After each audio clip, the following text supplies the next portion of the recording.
नमस्कार दोस्तों, अपन editorial discussion के बारे में बात करते हैं।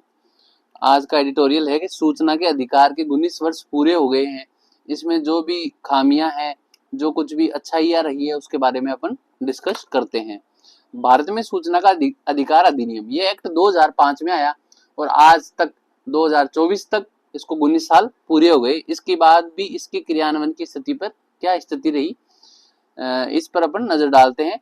तो सबसे अपने को बेस्ट काम इसका लगता है स्वीडन में। सबसे अच्छा अमल जो सूचना के अधिकार अधिनियम का हुआ है वो स्वीडन में हुआ है, वो नंबर 1 पे है। इसकी बदौलत वहां सुशासन कायम होने के कारण भ्रष्टाचार भी प्राय समाप्त हो चुका है। संयुक्त राष्ट्र महासभा ने 1948 में अपने को पता है मानव अधिकारों का सार्वभौमिक घोषणा पत्र पारित किया था। भाई मानव अधिकारों के लिए संयुक्त राष्ट्र ने 1948 में सार्वभौमिक घोषणा पत्र मानव अधिकारों का लागू किया था। उसमें कहा गया कि सभी नागरिकों को सूचना का अधिकार होना चाहिए। घोषणा पत्र में कहा गया है यह अधिकार मनुष्य को प्राप्त सभी स्वतंत्रताओं की मूल धुरी है। भाई जितनी भी अपन स्वतंत्रता देते हैं, स्वतंत्रता के अधिकार है, उनकी मूल धुरी क्या है? सूचना का अधिकार। नागरिक अगर सूचना मिलेगी तभी तो सशक्त होंगे, तभी वो अपने अधिकारों के लिए सचेत होंगे। इसलिए जितनी भी स्वतंत्रताएं हैं उनका मूल बेसिक आइडिया सूचना के अधिकार से ही निकलता है। तो इसमें बताया गया सबसे पहले स्वीडन ने इस अधिकार से जुड़ा कानून लागू कर इसका प्रभावी क्रियान्वयन किया था। जो भी यूरोप की उत्तरी यूरोप की कंट्रियां हैं जैसे नॉर्वे, स्वीडन, इन्होंने अच्छा है, भ्रष्टाचार में बहुत अच्छा काम रोकने के लिए बहुत अच्छा काम किया हुआ है। परिणाम यह हुआ कि वहां सरकारी कामकाज पारदर्शी, जनता के प्रति जवाबदेह व भ्रष्टाचार मुक्त हो गया। टार मतलब ट्रांसपेरेंसी है, अकाउंटेबिलिटी है और रिस्पॉन्सिबिलिटी। जवाबदेह है, पारदर्शी है और भ्रष्टाचार मुक्त है। स्वीडिश नागरिक कोई भी सरकारी दस्तावेज देख सकते हैं। आज वो खुद अपने डिजिटल मीडिया के द्वारा या फिर कुछ अपने सरकारी दस्तावेज को देख सकते हैं ऑनलाइन। उन्हें सूचना का अधिकार पूर्णतः प्राप्त है। सभी सरकारी कामों में जानकारी प्राप्त कर सकते हैं। भाई इस काम में क्या खर्च हुआ, कैसे सरकार काम कर रही है, क्या उसकी प्रक्रिया है। सरकार हर काम जनता की नजर में लाने से भ्रष्टाचार की गुंजाइश घट जाती है। भाई सारी चीजें अगर खुली हो और सबके पास उपलब्ध हो सारी जानकारियां, तो भ्रष्टाचार होने की संभावना बहुत ही कम हो जाती है। सरकारी एजेंसियां लोगों के प्रति अधिक उत्तरदायी बन गई, वे समय पर काम करने के लिए प्रेरित हुई, प्रशासनिक सुधार हुए। जैसे भारत में 2 प्रशासनिक सुधार हुए, वैसे वहां प्रशासनिक सुधार हुए, कार्य दक्षता बढ़ती है। नॉर्वे, फिनलैंड, न्यूजीलैंड भी इस अधिकार पर कारगर अमल हुआ है। तो सूचना के अधिकार पर सबसे अच्छा अमल हुआ स्वीडन में। नतीजन उसकी सरकारी व्यवस्था अपनी खामियां दूर कर अनेक जन उन्मुखी उनकी सरकार बन गई। मतलब लोगों की भलाई के लिए काम करने लग गई। इन देशों के लोग सरकार के प्रति संतुष्टि व खुशी के पैमाने पर शीर्ष में आते हैं। वही एक अपन लोगों से पूछे कि भाई सरकार कैसी है, तो वो खुश और संतुष्ट सरकार से अपनी को बताते हैं। हमारी सरकारें भी सुशासन व भ्रष्टाचार मुक्त व्यवस्था की दुहाई देती रही है, लेकिन वे इस सत्य को आत्मसात नहीं कर पाई। मतलब आरटीआई राइट टू इंफॉर्मेशन का पूरा पालन नहीं हो पाया। सूचना का अधिकार सुशासन की कुंजी है और ये सूचना अधिकार पूर्णतः मिलेगा जब भी भ्रष्टाचार कम होगा। केंद्र सरकार द्वारा जस्टिस सहकारी या वीरप्पा मोइली की अध्यक्षता में गठित दोनों प्रशासनिक सुधार आयोग ने भी अपनी प्रतिवेदनों, अपनी रिपोर्ट में इस सूचना के अधिकार को सुशासन की कुंजी बताया है। साथ ही सिफारिश की कि सूचना आयोग में जो रिटायर्ड नौकरशाह की बजाय, सूचना आयोग में जो नौकरी देते हैं ना आयुक्तों को, वहां रिटायर्ड नौकरशाहों की बजाय आप क्या करो, जनता के लोगों में से अधिकाधिक संख्या में नियुक्त करो, ताकि लोगों में पारदर्शी बढ़े। सुप्रीम कोर्ट इस अधिकार को संविधान के अनुच्छेद 19 के तहत मौलिक अधिकार मान चुका है। यह अधिकार सरकारी कामों और सरकार की मदद से चलने वाले गैर सरकारी कामों पर नजर रखने की बड़ी ताकत लोगों को देता है। आरटीआई एक्ट क्या है? सरकार के जितने भी काम हो रहा है और सरकार के निर्देशन में जो काम हो रहे हैं उन पे सारी निगरानी रखने का अधिकार देता है। हर विभाग में एक सूचना अधिकारी होता है जिसको अपन लिखकर कुछ रिपोर्ट मांगते हैं, वो अपने को रिपोर्ट प्रोवाइड कराता है। इसके जरिए लोग अपनी समस्या, शिकायतों के निराकरण के बारे में भी जान सकते हैं। लोकतंत्र को मजबूत बनाने के इस अधिकार का प्रभावी क्रियान्वयन से जितना लाभ देश व समाज को मिल सकते हैं, उतनी ही दुश्वारियां इस राह में रोड़ा बनी है। मतलब क्या क्या बाधाएं हैं? बाधाएं ये है कि मुख्य सूचना आयुक्त व सूचना आयुक्त के पदों पर समय से नियुक्तियां नहीं होना, पद रिक्ति होने से 2 माह पूर्व ही नए पद का प्रावधान कर देना चाहिए, लेकिन वो नहीं हो पाता है। पदभार ग्रहण करने से पूर्व ही चयनित आयुक्तों को प्रशिक्षण की व्यवस्था करवानी चाहिए। भाई एक तो वो चुनाव उनका नहीं हो रहा है, 2 महीने पहले चुनाव हो जाना चाहिए, उनके प्रशिक्षण की व्यवस्था होना चाहिए कि भाई नया आदमी आ रहा है इस डिपार्टमेंट में, सूचना विभाग में, सूचना के अधिकार वाले में, तो उसको पूर्णतः दक्ष और प्रशिक्षित होना चाहिए। दक्ष स्टाफ की कमी दूर की जाए। आरटीआई व प्रथम अपील लगाने और जानकारी देने के लिए भी ऑनलाइन व्यवस्था सभी विभागों में लागू की जाए। हर विभाग में ऑनलाइन व्यवस्था होनी चाहिए। भाई कैसे तो जानकारी मिलेगी, कैसे फर्स्ट अपील होगी, कैसे सेकंड अपील होगी। सुप्रीम कोर्ट व हाई कोर्ट की तरह सूचना आयोग को भी डिजिटल काम व एआई का अनुप्रयोग करके सक्षम बनाना चाहिए। केंद्र व राज्य सरकार के विभागों में आरटीआई क्रियान्वयन और सूचना आयोग के कामकाज की जानकारी देने वाले वार्षिक रिपोर्ट है, जो सूचना आयोग की रिपोर्ट है उसको संसद व विधानसभा में समय पर रखना चाहिए ताकि उस पर उपयुक्त चर्चा हो सके। और जो दोषी लोक सूचना अधिकारी है, जो सूचना नहीं देते हैं, सूचना गड़बड़ करते हैं, तो उन पे जुर्माने की राशि बढ़ानी चाहिए। तो ये था सूचना का अधिकार अधिनियम के बारे में। नॉर्दर्न लाइट्स, आपने को इसमें इतना सा याद रखना है, जो उत्तरी गोलार्ध है उसमें जो वायुमंडल से जो लाइट्स गिरती है उसको नॉर्दर्न लाइट्स को ऑरोरा बोरियालिस बोलते हैं, और दक्षिणी गोलार्ध में सदर्न लाइट जो होती है उसको ऑरोरा ऑस्ट्रेलिस बोलते हैं। ये सूर्य से ऊर्जा युक्त कण 45 मील प्रति घंटे की गति से पृथ्वी के ऊपरी वायुमंडल से टकराते हैं और हमारे ग्रह का चुंबकीय क्षेत्र कणों को ध्रुव की ओर पुनर्निर्देशित करता है और हमको ऊपर वायुमंडल में चमकती हुई चीज दिखाई देती है। तो उत्तर की ओर तो याद रखना ऑरोरा बोरियालिस और नीचे की ओर ऑरोरा ऑस्ट्रेलिस। फिर हमारे खान पान की आदतें धरती में सबसे उपयुक्त, मतलब जो इंडिया का जो शाकाहारी खान पान है वो कम पर्यावरण प्रदूषण कर रहा है, 2050 तक पृथ्वी को नुकसान से बचा लेगा। मिलेट मिशन की भी तारीफ, जो अपन मोटे अनाज के मिशन है उसकी भी तारीफ की गई है। भारतीय खान पान पद्धति पृथ्वी और पर्यावरण के लिए श्रेष्ठ है।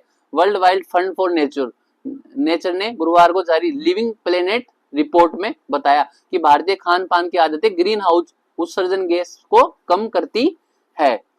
भाई और बाकी देशों के बदौलत जो भारत में खान पान है उससे ग्रीन हाउस गैस उत्सर्जन कम होता है।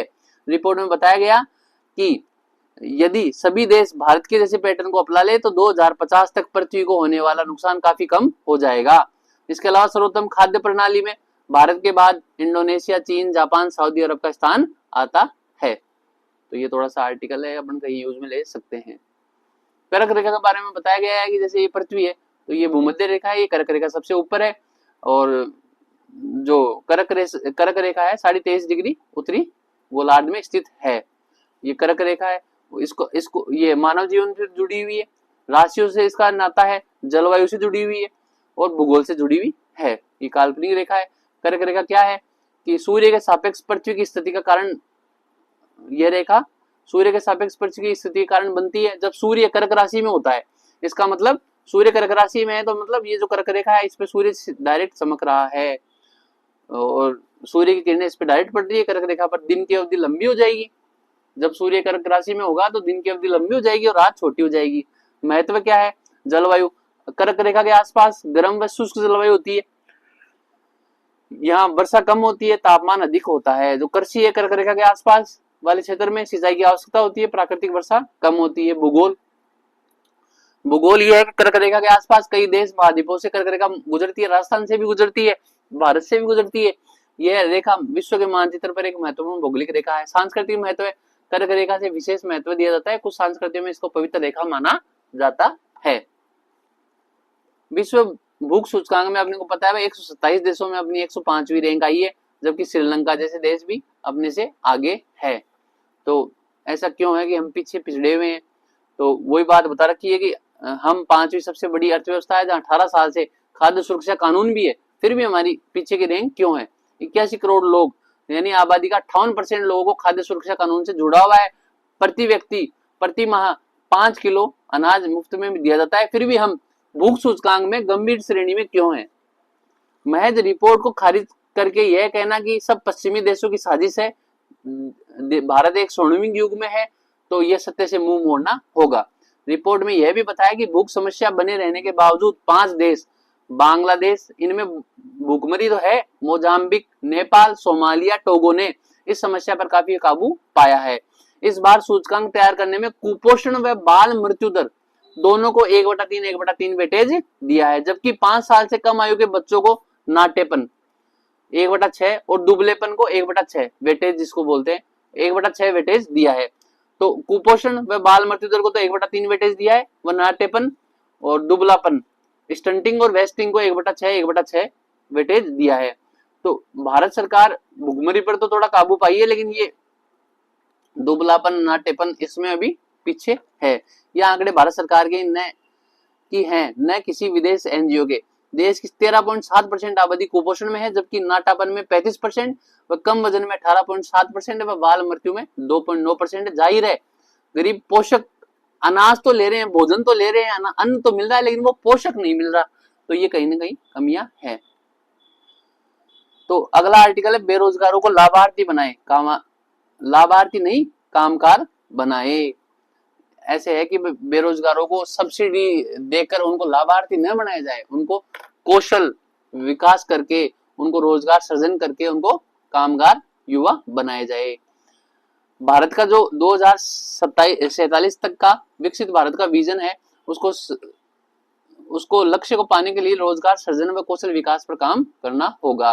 जो नई शिक्षा नीति 2020 आई, प्रत्येक युवा को देश के विकास हेतु महत्वपूर्ण हितधारक बनने के लिए स्कूल के समय से ही उनको कौशल में सशक्त करना है, व्यवसायिक कौशल में, तकनीकी कौशल में, इनमें सशक्त करना होगा। उनको लाभार्थी बनाकर नहीं, कामगार बनाकर कार्य करना होगा। अब शिक्षा में सिर्फ स्कूल, कॉलेज व विश्वविद्यालय तो पढ़ाने वाले पाठ्यक्रम तक की शिक्षा सीमित नहीं है, शिक्षा ओपन हो गई है, डिजिटल हो गई है। इस कारण बाजार संचालन करने के कौशल हासिल करने के लिए युवाओं को रोजगार करना चाहिए प्रयास, और रोजगार के बेहतर अवसर मिलेंगे। अब ये बताया गया है कि जो कौशल योजनाएं हैं, हालांकि सरकार ने उनका पुनर्गठन किया है, लेकिन अभी बहुत कुछ काम बाकी है। अल्पकालिक राहत ठीक है, पर गरीबों और बेरोजगारों केवल लाभार्थी नहीं, उन्हें कामार्थी यानी कामगार बनाने के लिए कौशल से सशक्त होकर कार्य करना सरकार को पड़ेगा। जिसकी ऐसा कौशल जिसकी बाजार में मांग हो। जो भी आवधिक श्रम बल सर्वेक्षण रिपोर्ट आई है, श्रम बल सर्वेक्षण रिपोर्ट जो आई है, 15 से 59 आयु वर्ग के 86% लोगों ने कोई कौशल प्रशिक्षण नहीं लिया हुआ, जबकि शेष 14% ने प्रशिक्षण लिया है। वो औपचारिक व अनौपचारिक क्षेत्र में बढ़िया काम कर रहे हैं। जिन्होंने 14% ने कौशल प्रशिक्षण लिया है, वो अच्छा काम कर रहे हैं। 86% लोगों ने तो प्रशिक्षण ही नहीं लिया है। यह साबित करने के लिए पर्याप्त सबूत है कि युवाओं को कौशल बनाने के लिए आय में वृद्धि, उच्च लाभप्रदता व अर्थव्यवस्था में अधिक गतिशीलता लाई जा सकती है। युवाओं को कुशल बनाकर ये काम हो सकते हैं। नई शिक्षा नीति का जो टारगेट है 2035 तक व्यवसायिक शिक्षा युक्त उच्च शिक्षा में नामांकन अनुपात 50% से अधिक करने का लक्ष्य 2035 तक रखा है। तो व्यवसायिक शिक्षा का लक्ष्य 50% अधिक करने का लक्ष्य रखा है। इसे हासिल करने के लिए अपने को 3.5 करोड़ नई सीटें नई विषयों में शिक्षण संस्थानों में जोड़नी होगी। साथ ही रचनात्मक संयोजन, अलग अलग सब्जेक्ट का पाठ्यक्रम, व्यवसायिक शिक्षा को मुख्य धारा में लाने के लिए एकीकृत करने और उचित प्रमाणीकरण का प्रावधान करना सरकार को होगा। आईआईटी और आईआईएम के मल्टी सब्जेक्ट शिक्षा और अनुसंधान विश्वविद्यालय स्थापित करने की जरूरत है। वर्ष 2050 तक स्कूल और उच्च शिक्षा माध्यम से 50% शिक्षार्थियों को व्यवसायिक अनुभव प्रदान करने का लक्ष्य रखा गया है न्यू एजुकेशन पॉलिसी में। प्रत्येक बच्चे को कम से कम एक व्यवसाय तो सीखना चाहिए और दूसरे व्यवसाय की उनको जानकारी होनी चाहिए। भारत सबसे बड़ा दुनिया का शिक्षा का नेटवर्क है, तो इस प्रकार इसे बेहतर बनाने के लिए, महत्वाकांक्षी लक्ष्य को प्राप्त करने के लिए, महत्वपूर्ण सुधारों को लागू करने के लिए ठोस प्रयास व इच्छा शक्ति व दृढ़ता की आवश्यकता है। हाई स्कूल में कौशल केंद्र स्थापित करने चाहिए। व्यवसायिक शिक्षकों की भर्ती के लिए निवेश की जरूरत है। स्कूलों में तकनीकी व व्यवसायिक शिक्षा व प्रशिक्षण संस्थानों को जोड़ना होगा। भविष्य में विकसित देश बनाने की आकांक्षा रखने वाले भारत के लिए शिक्षा प्रणाली में निवेश बढ़ाना कोई बड़ी बात नहीं है। तो कुल मिला के बात यह है कि इसमें नई शिक्षा में कृत्रिम बुद्धिमत्ता, artificial intelligence, drone, internet of things, real time analytics, ऐसी उभरती हुई तकनीकों से अवगत कराना चाहिए। वह स्वचालन, ऑटोमेशन व डाटा विनिमय की चौथी औद्योगिक क्रांति के मूल में ये सब है। इसलिए हमें युवाओं को अधिक प्रशिक्षित करने की जरूरत है। तो ये सब आर्टिकल इसमें दे रखा है कि भाई उनको लाभार्थी नहीं, बेरोजगारों को कामार्थी बनाएं। फिर आर्टिकल है कि पड़ोसी देशों से हमारी अनदेखी हम नहीं कर सकते, ना ही हम उनकी अनदेखी कर सकते हैं। जो मोदी जी की नेबरहुड फर्स्ट पॉलिसी नीति आई थी, उसका मूल्यांकन समय पर होना चाहिए, टुकड़ों में नहीं, समग्र होना चाहिए, एक साथ होना चाहिए। और इसमें बता रखा है कि भारत की सीमा बांग्लादेश से 4046 किलोमीटर लंबी है, जुड़ी हुई है। चीन से 3485 किलोमीटर जुड़ी हुई है। पाकिस्तान से 3310 किलोमीटर, नेपाल से 1752 किलोमीटर, म्यांमार से 1643 किलोमीटर, भूटान से 578 किलोमीटर और अफगानिस्तान ने पीओके से 106 किलोमीटर भारत की सीमा जुड़ी हुई है। अपने को नेबरहुड फर्स्ट पॉलिसी से काम करना चाहिए। और कुछ बताए गए हैं कि जो पाकिस्तान चीन से सीमा विवाद भी है, जो सैन्य टकरावों का कारण बनते हैं। समय समय पर जो पाकिस्तान चीन से सैन्य टकराव होते हैं वो सीमा विवाद कारण ही होते हैं। बांग्लादेश से अवैध शरणार्थी आते रहते हैं। और म्यांमार की बात करें तो म्यांमार डर हथियारों की तस्करी से म्यांमार से होती है। नेपाल के साथ अपने सीमांकन पर कभी कभी जवाबी दावे नेपाल करता है। तो ये सब चुनौतियां हैं। हमारे कई क्षेत्रीय पड़ोसी राजनीतिक रूप से अस्थिर है। जैसे पाकिस्तान है, वहां खुद का ही अंदर आतंकवाद की एक मतलब क्लास हो रही है, आतंकवाद की फौज खड़ी हो रही है। और पाकिस्तान में फौज और आईएसआई की वास्तविक सरकार है। वहां जो राजनीतिक सरकार है, पीएम, वो तो कार्य करती नहीं है। वर्तमान में हिंसक आंदोलन की चपेट में है पाकिस्तान, क्योंकि जेल में उनके जो पूर्व पीएम है इमरान खान के समर्थक चुनावी धांधली के बाद उनकी रिहाई की मांग कर रहे हैं। इधर बांग्लादेश की बात करें तो शेख हसीना की सरकार के पतन के बाद बांग्लादेश में उथल-पुथल मची हुई है, कट्टरवाद बढ़ा हुआ है। नेपाल में बात करें तो कम्युनिस्ट पार्टी के नेतृत्व वाली गठबंधन सरकारें लगातार अस्थिर होती जा रही है। और दमनकारी सैन्य सत्ता द्वारा शासित म्यांमार में अभी जो तख्ता पलट हुआ, उसके बाद में जो सैन्य सत्ता आई, उसके कारण रोहिंग्या भारत की तरफ चले आ रहे हैं। ये भारत के पड़ोसी देश की समस्याएं हैं। इसके अलावा भारत के पास 7000 किलोमीटर से ज्यादा भारत की समुद्री सीमाएं, जैसे अंडमान की तो म्यांमार से इनसे जुड़ी हुई है, और श्रीलंका और मालदीव से हम समुद्री सीमा साझा करते हैं। Andaman Nicobar Thailand, Indonesia, Myanmar से साझा करता है। तो श्रीलंका में तो क्या चल रहा है, वामपंथी, अभी जो नए चुनाव है राष्ट्रपति के, वामपंथी अनुराग दिशानायके जीता है, वो बिल्कुल वामपंथी सरकार है। तो वो उसका कमिटमेंट चीन से ज्यादा है। और मालदीव में खुले तौर पर चीन समर्थक राष्ट्रपति मोहम्मद मोइजू सत्ता में है। तो ये सब देशों के सामने और भारत के सामने चुनौतियां बनी हुई है। क्षेत्र में चीन की दखलंदाजी, जो परिवहन वाला क्षेत्र है, नेविगेशन वाला, उसमें चीन की दखलंदाजी बनी हुई है। पाकिस्तान उसका कट्टर सहयोगी है चीन का। नेपाल में भी कम्युनिस्ट पार्टी है, जो चीन उसको आर्थिक प्रोत्साहन देने के लिए चीन का प्रभाव नेपाल में ज्यादा है। चीन श्रीलंका का सबसे बड़ा कर्जदार है। और श्रीलंका का हमनटोटा जैसा बंदरगाह, उस पर बुनियादी ढांचा में चीन ने पैसा लगा रखा है। क्षेत्र का सबसे बड़ा और सबसे शक्तिशाली देश होने के नाते भारत पड़ोसी, बिना पड़ोसी के भारत का काम नहीं चल सकता। भारत को पड़ोसियों को खुश करना ही होगा। लेकिन उसके कई पड़ोसी को संदेह है कि भारत अपनी ऐतिहासिक, सांस्कृतिक और जातीय संबंधों का इस्तेमाल उसके आंतरिक मामलों में हस्तक्षेप करने के लिए करता है। जैसे नेपाल को संदेह है, श्रीलंका को संदेह है, कभी कभी उनके द्वारा भी हमारे सक्रिय हस्तक्षेप की मांग की जाती है। भाई कभी कभी उन देशों ने नहीं कहा है, जैसे श्रीलंका ने कहा, जैसे बांग्लादेश ने कहा आजादी के समय, तो अपन ने 1971 में बांग्लादेश को निर्माण करवाया। जैसे तमिल संघर्ष हुआ राजीव गांधी के समय, तो उन्होंने कहा कि भाई हमारा तमिल संघर्ष रोको, तो श्रीलंका में भारत ने शांति सेना भेजी। ऐसे ही 1989-90 में ये शांति सेना भेजी। मालदीव के राष्ट्रपति गयूम के खिलाफ तख्ता पलट दबाने में मदद करी 1988 में। इसके बावजूद श्रीलंका, बांग्लादेश और नेपाल किसी भी भारतीय हस्तक्षेप के प्रति संवेदनशील बने हुए हैं। वो ऐसे सोचते हैं भारत, उनके लिए भारत के प्रति विरोधी भावनाएं व उनकी आंतरिक राजनीति के ईंधन का काम करती है। कभी कभी हमारी विदेश नीति में सूक्ष्मता व शिष्टता का अभाव है।